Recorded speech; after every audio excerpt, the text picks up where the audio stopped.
मगर हुआ क्या है अब्दुल सलाम को, कुछ तो बताएं ना। हाँ, वो अंकल ने डांटा है ना इनको, इसीलिए परेशान है। अब्बू ने? मगर क्यों?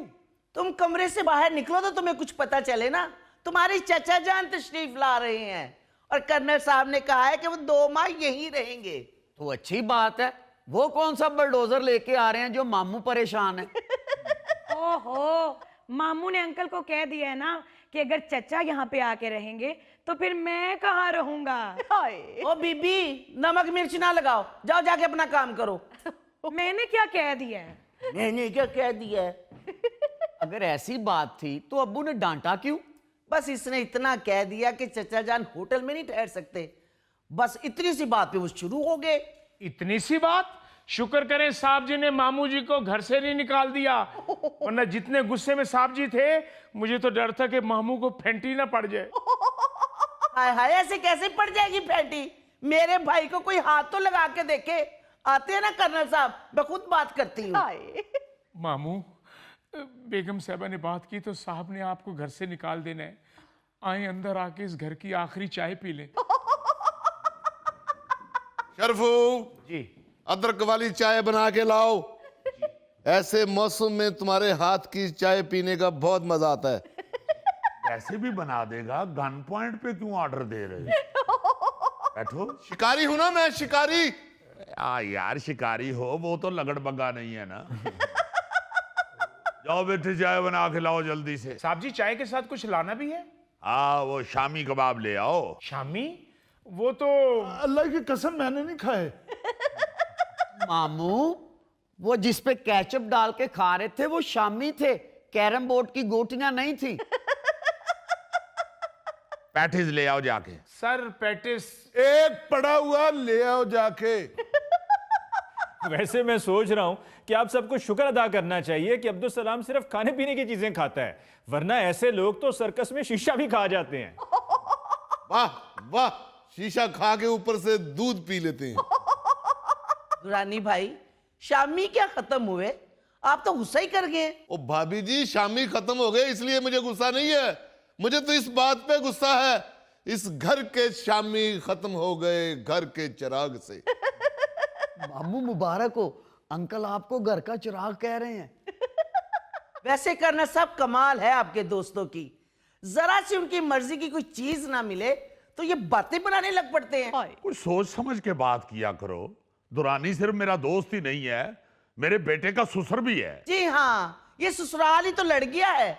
एक मेरा ससुराल और एक मेरे बेटे का ससुराल। अजीब, तुम दोनों बहन भाई मुंह फाटो, जो आपके मुंह में आता है बोल देते हो। कुद्दूस साहब, बहस आपकी अपनी बेगम से हो रही है और आप उनके भाई को यानी कि अब्दुल सलाम को बीच में खामखा घसीट रहे हैं। और जी भाई भी इसका ऐसा ही है, जो मुंह में आता है बाहर निकाल देता है।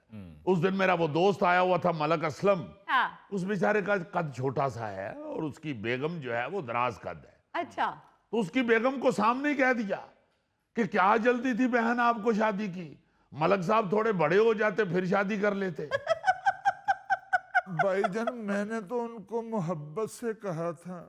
वाह क्या बात है अब्दुल सलाम, जब तुम ऐसा मुंह बनाते हो तो मुझे हाथी का वो बच्चा याद आ जाता है जो जंगल में खेलने के लिए मेरी जीप को टकरे मारता है।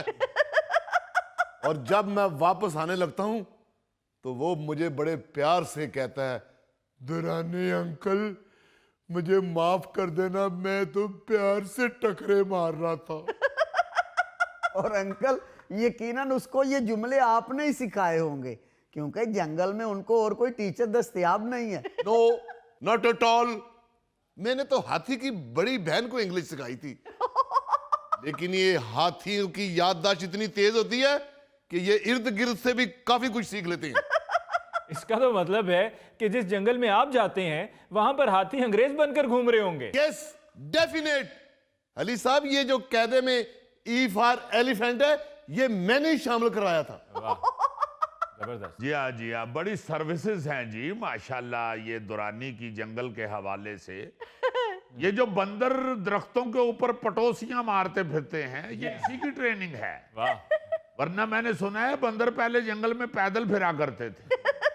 ओ भाई, मैंने उन्हें सिखाई नहीं, उन्होंने मुझे देख के खुद ही पटोसियां मारनी शुरू कर दी थी। जिस तरह बच्चे बुजुर्गों को देख के खुशी से नाचते हैं। क्या कह रहे हो अब्दुल सलाम? जंगल में मोर नाचा किसने देखा? अली साहब मैंने देखा 3 दफा 3 दफा। अच्छा तो दुरानी साहब फिर ये भी बता दें, आपका माशाल्लाह इतना मुशाहिदा है, ऑफ कोर्स ये जो जंगल में मोर नाचता है ये खुशी से नाचता है या रोजी रोटी के लिए नाचता है? बस अली साहब 100 मजबूरियां होंदियां करा दियां। अंकल वो चाचू जमील कब तक आएंगे? बस बेटा आने वाला ही होगा। डैडी अगर आप कहें तो हम जाके उनको स्टेशन से ले आते हैं। नहीं, मैंने इरफान को फोन कर दिया था, उसका ऑफिस स्टेशन के साथ ही है ना, वो उसे पिक कर लेगा। जी जी, दामाद रिसीव भी कर लेगा और घर भी ले आएगा। वैसे अंकल आपको नहीं लगता कि चाचू को होटल में ठहरा देना चाहिए? पता नहीं घर पे कंफर्टेबल फील करें या ना करें। बेटा मैं तो आपको बड़ा अक्लमंद समझता था। जमील कुदूस का भाई है, सारी जिंदगी एक घर में रहे हैं, तो यहाँ क्यों नहीं कंफर्टेबल रहेगा?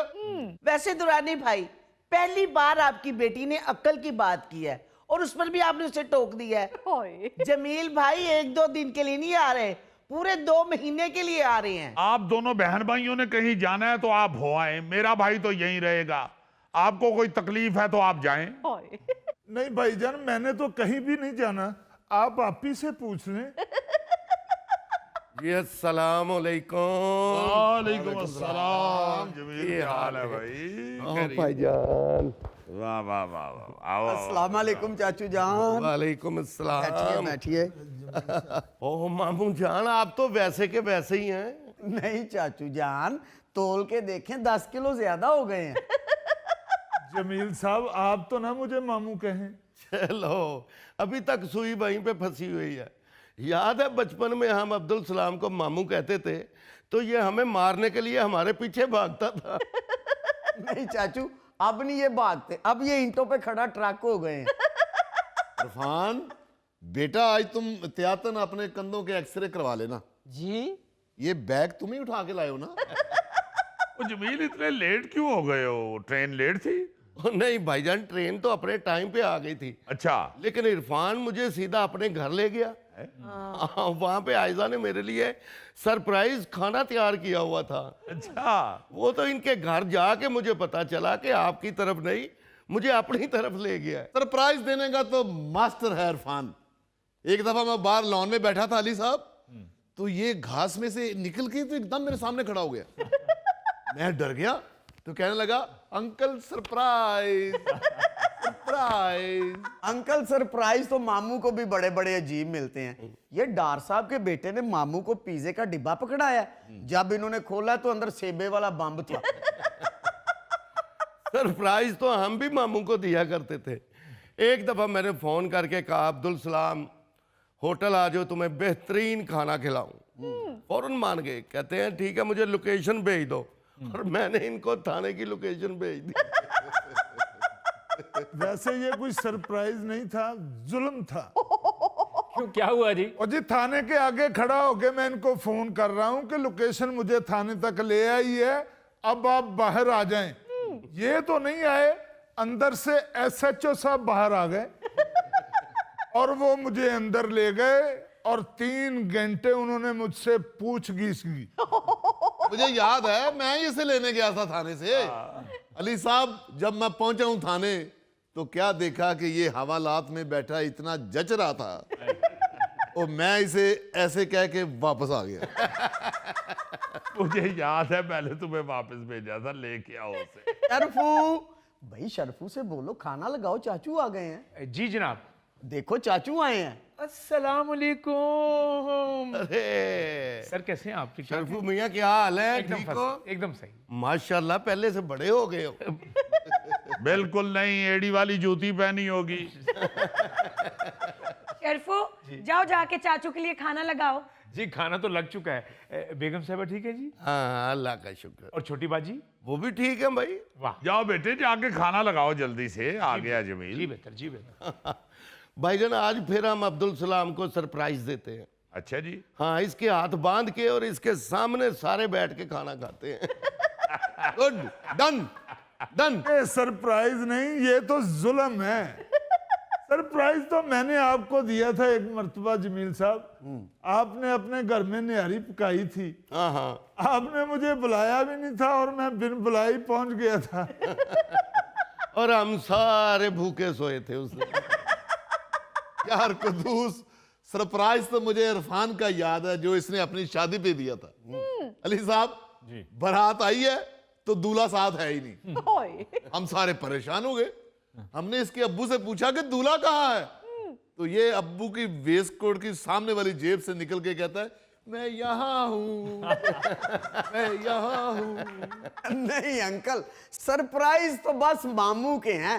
ये पिछली गर्मियों में हम सब दोस्त नहाने के लिए गए हैं तो साथ में मामू को भी ले गए। वहां पे कपड़े चेंज करने के लिए गए हैं, वापस निकरे पहन के आए हैं तो मामू स्विमिंग पूल का सारा पानी पी गए हुए थे। यार क्या फजूल बात कर रहे हो, स्विमिंग पूल का पानी कैसे पी गए मामू? और जी इसके स्विमिंग पूल में 2-2.5 गिलास ही पानी होता है। एवरीबॉडी, खाना लग गया है। चलो भाई। और ये जमील का सामान पकड़ है, ये छोटा सा बैग, वो सामान कहाँ है तुम्हारा? वो भाईजान ये तो आपके लिए थोड़े से गिफ्ट्स हैं। अपना सामान मैं गेस्ट हाउस में रख के आया हूँ। क्या मतलब? और मैंने सोचा 2 महीने रहना है तो उधर ही रह लूंगा गेस्ट हाउस में। और भाईजान आप फिक्र ना करें, मैं रोज आता जाता रहूंगा। यार क्या बेवकूफों वाली बात कर रहे हो। सनी जी। इरफान को साथ लेके जाओ, ये चाचू का सामान लेके आओ गेस्ट हाउस से। जी पापा। जब जमील कह रहा है कि मैं गेस्ट हाउस में रह लूंगा तो आप क्यों परेशान हो रहे हैं? तुम क्यों बीच में बोल रही हो? आराम से बैठो, जाओ इसका सामान लेके आओ। जी डैडी। वैसे माफ कीजिएगा मोहतरमा, आपका घरेलू मामला है, लेकिन अगर आपके शौहर के भाई शहर में आए हुए हैं और उसी शहर में कि जिसमें उनके भाई का घर है, तो फिर गेस्ट हाउस में रहने के बजाय उनको घर में रहना चाहिए। जी हाँ, मेरे लिए शर्मिंदगी का बाइस है मेरा सगा भाई आया हो शहर में और जाके गेस्ट हाउस में रहे। बिल्कुल। और नहीं भाईजान, मैं तो सिर्फ इसलिए कह रहा था बाजी तंग ना हो। ना भाई, मैंने क्या तंग होना है, आप रहें अपने भाई के घर में। देखा है, ये रवैये बताते हैं, रवैये बताते हैं असल में अली मुमताज साहब कि दूसरे ने आपके साथ किस हद तक मिलना है। जी। इसको ये कभी नहीं महसूस हुआ कि जो मेहमान आ रहा है कम से कम उसके सामने तो अपना रवैया ऐसा रखा जाए कि वो खुशी खुशी हमारे घर में आए। ये ना हो कि अपना मुंह सुजा के उसे वेलकम कर रहे हो और वो बेचारा शर्मिंदगी महसूस कर रहा हो कि मैं क्यों इनके घर में आ गया हूं। जी बिल्कुल। मैंने कभी आपको एहसास दिलाया कि आपका भाई कई सालों से हमारे घर में रह रहा है और वो वाला भाई रह रहा है जो प्लेट में चावल नहीं डालता बल्कि दाल वाला पतीला चावलों वाले पतीले में डालता है। भाईजान मुझे तो डैडी ने कहा था कि भाईजान का साथ ना छोड़ना। अब मुझे भी मेरे डैडी ने कहा था कि अपने भाई का साथ ना छोड़। आओ यार, खाओ खाना।